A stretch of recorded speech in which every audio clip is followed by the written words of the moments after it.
Hi. First, I'd like to start off by saying thank you guys. My best friend Brandon's in the crowd, and you guys have done a lot to help him, whether you know it or not, and I owe you guys a lot for that, so thank you. And my question for you is, have you ever heard of Virginia City, Nevada? Apparently we're the only ones that haven't. Virginia City, Nevada? It is one of the most haunted places on the West Coast, and yet you guys have never done an episode there. Okay, to contradict you, Nevada is not on the coast. And Jensen stabs people. True and not true. I have not heard of it. Is it where the hotel is? The gym? The Lost Balloon?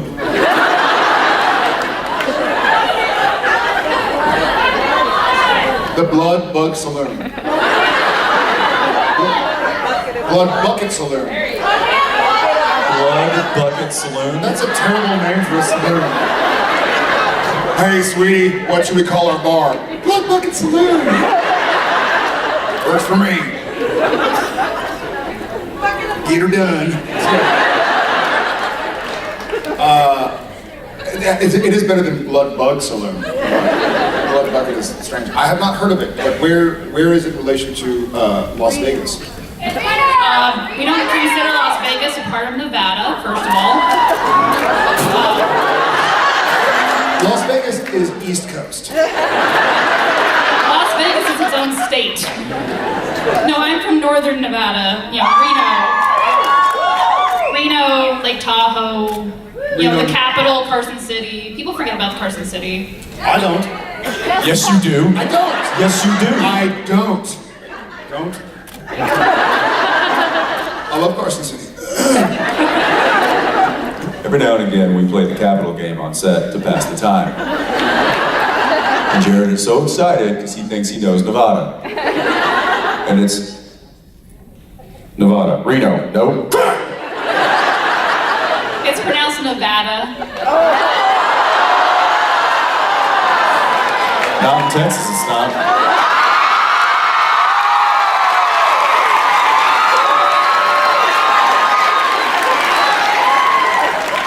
I don't know how you West Coasters pronounce things, but down where the salt of the earth.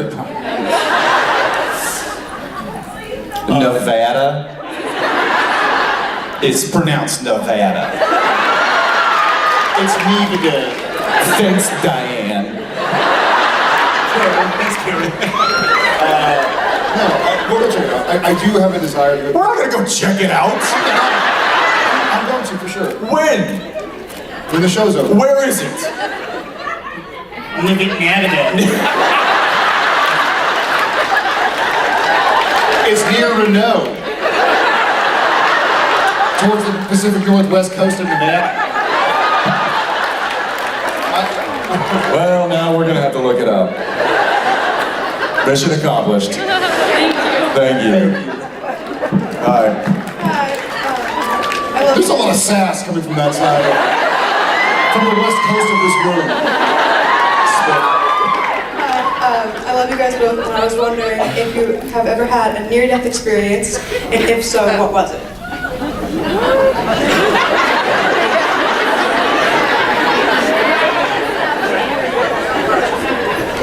When Jensen stabbed me in the leg.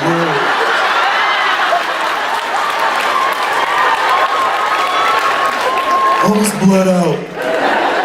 I mean, when you think about it, I was... You need the knife. When he jabbed the knife into me, had I bent down to tie my shoe instead?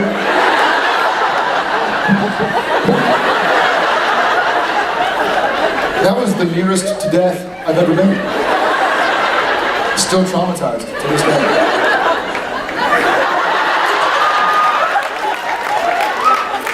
You? Hey, Jared. Did you see that water bottle hit my foot? No, you kicked it. Exactly. My leg was stationary. It didn't move. Yeah, once you stabbed yourself with a knife. You cut the ligaments. I couldn't move it anymore. Severed it. I flipped my car in Africa. I thought I was dead. What? Everybody's laughing. I flipped my car, I almost died. What? I did. Some have heard this story, but when I shot Father Phoenix in 2003, I was on the way to set, and we were filming in the sand dunes of Namibia, and I took a corner too fast and on the sand, and this car that was probably built in the 80s. Anyways, I sort of let the, like it wasn't like a four-wheel drive, like, oh, here's a truck to drive through. It was like, here's a little African Ford Focus. Nothing wrong with Ford. Senior Ford people. Anyways, it turned and I rolled. And when I rolled, I had my flip-flops on, which is probably a mistake. And so you kind of brace, and the car did a loop-de-loop and hit soft sand and hard sand and a berm, and I did a complete roll. And I get there, and I'm like, and I'm fine. And I'm like, I've seen a lot of movies. I'm like, the car's gonna explode. I have to get out. And so,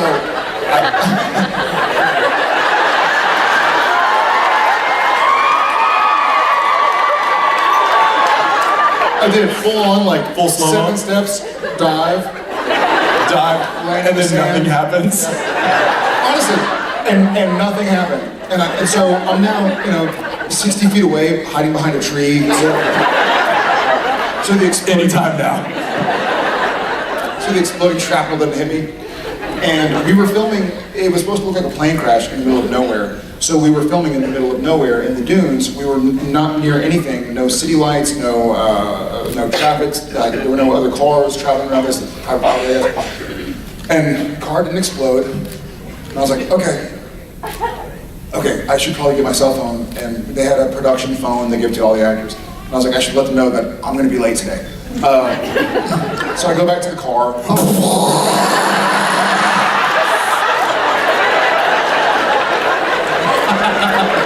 No, I go back to the car, and I'm like, by the way, the only injury I could tell that I had was I had a cut on the top of my foot from where I had braced and it hit the bottom of the accelerator pedal. And so my foot's bleeding a little bit, but I'm like, I just flipped a car and I'm fine. So I go to the car, and I'm gonna let production know that I am gonna be late because I rolled the car. And I can't find the phone. And I'm like, wait a second. And I kind of look around, I take a moment. I'm like, I can't hear, there are no sounds, there are no birds. I'm like, I can't find my phone. I'm like, oh my God, I'm dead. I don't need a phone because I'm dead. So the planet took my phone away. My earthly phone, because I don't need it. Of course there are no birds. And so I'm like, that's why the car didn't explode. I'm already dead. And so I just sort of like, I sit on the sand next to the car, kind of bummed, right? And what was the book where the girl sees herself and she's dead and she's able to look? Yes, so that's me. I'm like, okay, maybe I got flung from the car. So I look around a little bit, looking for my earthly dead body. Because I'm now spirit Jared, you know? I probably tried flying to see if I could do that yet. That happens longer after you die. You can't fly immediately. It takes a couple months, I think. And so, you're fine. I guess in hindsight, I wasn't dead, so maybe you can fly. And so I'm walking around like, I don't have a phone. I wonder, like, I'm looking to see where my body went. And then here comes this car, and I'm like, oh, it must be nice to be a human alive. And it's my producer, Whit Godfrey's assistant. And he pulls over, I think his name's Eric. And he pulls over and he's like, hey man, you all right? You can see me? Yeah, you all right? Are you dead too? He wasn't dead either, as a matter of fact. Long story short, and then we flew away. Yeah, long story short, he was not dead, I was not dead. My car was a write-off, because my car was dead, it landed on a big rock. Because when I saw the car, I was like, it doesn't look too bad, this might not be too expensive. Did you see the car flying away?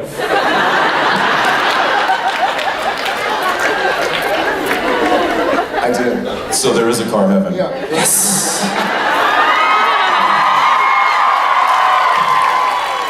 Yeah, all cars go to heaven. Yeah, but I didn't die, so that's the moral of the story.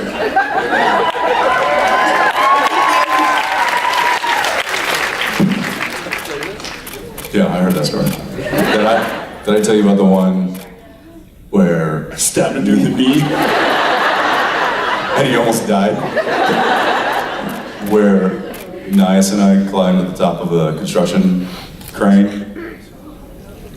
Kids, don't do this. Adults, don't do this. This was years ago, I think, I don't know. I was young, let's put it that way. And a friend of mine and I thought it would be entertaining to climb one of those construction cranes in the middle of the night. This one happened to be building a 48-story apartment building. So it was roughly 52 stories high. And we climbed over the construction fence, and this was so stupid. We climbed all the way in, like, because there's ladders inside the scaffolding. Climbed all the way up to where the base meets the arm. And there's like a hatch. Well, that hatch was locked. So instead of going, well, this was a bad idea, let's turn around, we decided to climb out of the scaffolding and up and around. Now we're 500 feet in the middle of the night. No one knows we're there. And so we do it, we climb over, and then we walk all the way out to the end of the arm there. We dangle our feet off the edge. Oh yeah, it's swaying. And we just sit there and just, have a conversation, just hang out for 15, 20 minutes, and then we're like, all right, let's go back. And in going back, it had started to rain a little bit. So the metal on the crane was now slick, and we had to climb outside up the scaffolding and back in. And I slipped. And luckily, my buddy Mike, who was actually no longer with us, not for that reason, had the very intelligent idea of, we found a little piece of rope up there, and he had tied it around my chest. He's like, I'm just gonna, because it's wet now, he's like, why don't you and I'll just belay you down. I'm like, all right, so I slipped, and he literally caught me. And then I swung myself in, got in, and then he did the same. He tied it around his waist, and I held it. But that was pretty much as close to stupid death as I ever got in my life. It was after that where I was like, I don't even do stuff like that anymore. Check that off the list. And Mom, if you're gonna see this, I'm so sorry. I'm still here though. Thank you for your question.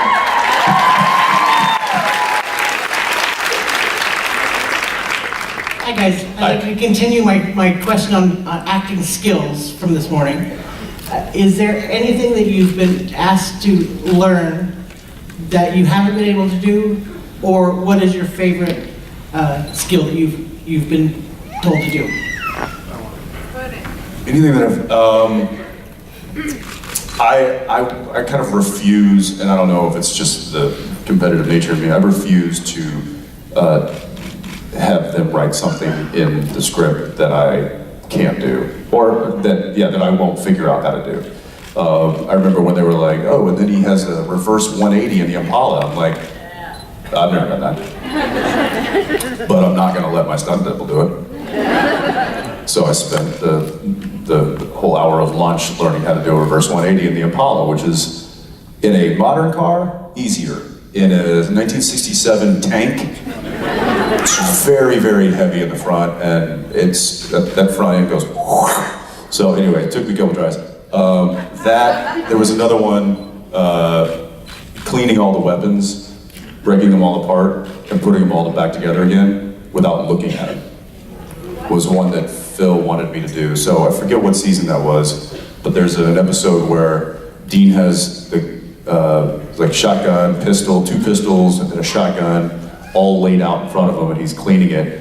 And I never looked down, but I put the whole thing back together again. Racket, put it down, then start putting the other one back together again.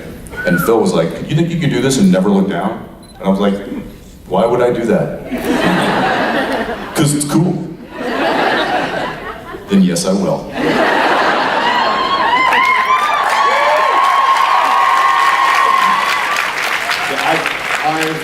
I've enjoyed finding out how much I enjoy the fight scenes, like the choreography of our sort of intensive fight scenes. I hate doing, and if y'all go back and watch, just know to yourself that Jared Padalecki hates painting sigils. Because there's not, at least Latin I have some knowledge of, they'll show you a template of a sigil you're supposed to paint on the wall, and then they'll be like, okay, so you're painting this one here, and you're like, looks like, okay, a check and a backwards Z with a circle and okay, and like, okay, and then after that, Gadriel comes in, so you run over here and you do this one. I'm like, I can't even remember what I was supposed to do in the first one. And so then they'll go like, okay, what we'll do is we'll have our professional on-set painter Milan start it, and you just remember a few of the things to finish it, but he gets there with his paintbrush, and he paints like a perfect circle. It's all the same width, and then I'm supposed to be painting with my finger, and it looks like I it. I'm like, this looks stupid. They're like, yeah, it looks stupid. I know, that's what I said. It's the difference between like a professional artist and if a 2-year-old came up. A 2-year-old would do better. I've seen 2-year-olds do better, so I hate it. And then they'll be like, well, it doesn't really match. I'm like, guys, please don't make this scene about the sigil painting. They're all made up anyways. Like, I don't think, dear Supernatural, I love the show, but the sigil of sulfur was wrong in season 8. So I'm no longer gonna watch it. And I just think, the idea is we're painting angel blasting sigils or something, like, let's move on. There's a saying we have on set where, like, if there's some detail in the background or something like this, like a sigil is just maybe slightly different than what we used for the same. Or if we're reading a book and it's on a certain page for the wide, and then it's on a different page for the close-up. Some very fine detail that the saying on set that people say this and on a lot of sets and movie sets and stuff is, if they're paying attention to that, we've lost them. And my response to the people that said on our set is, have you met our fans?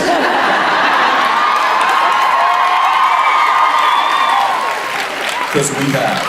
And they will know, and we haven't lost them.